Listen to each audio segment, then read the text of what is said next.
আজকের দিনে মেসিকে নিয়ে কথা না বললে নয়। আজকের দিনে মেসিকে নিয়ে কথা বলবোই আমি।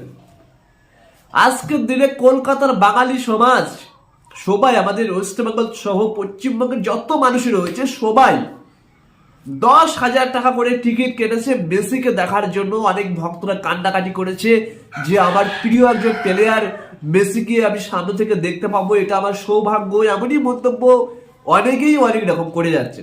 কিন্তু বিশ্বাস করুন, এই মেসি কি সত্যি আপনাদের ভালোবাসার জন্য এসছে, না সামনে বর্তমান ভোট রয়েছে, রাজনৈতিক নেতাদের যে ভোট রয়েছে সেই জন্য এসছে সাধারণ মানুষকে একটু উৎসাহিত করতে?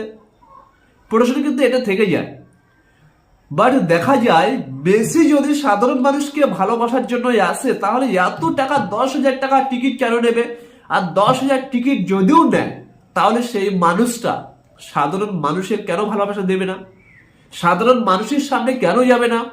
সাধারণ মানুষের সামনে কেন 20 মিনিট থাকবে না? এখানে কি তাহলে রাজনৈতিক হচ্ছে? সবকিছুই রাজনীতি পশ্চিমবঙ্গের মধ্যে।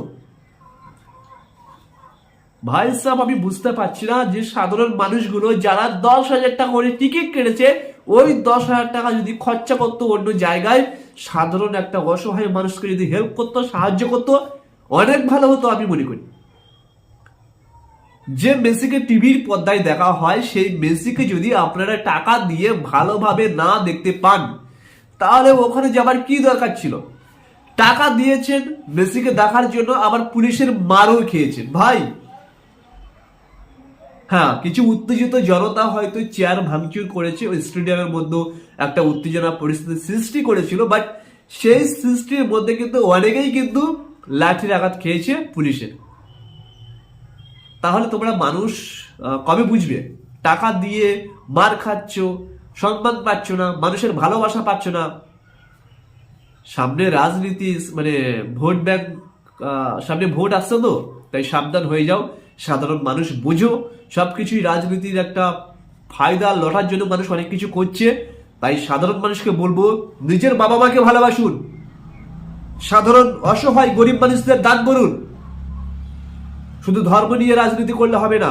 আজকের যদি হিন্দু সমাজ হয়ে থাকো, এতটা বোকা বুদ্ধি কি করে করলেন? মেসিকে দেখার জন্য কেন যেতে হবে? যাই হোক, আপনাদের ব্যক্তিগত মতামত থাকতে পারে। ভারত মাতা কি জয়। ভালো থাকবেন, সুস্থ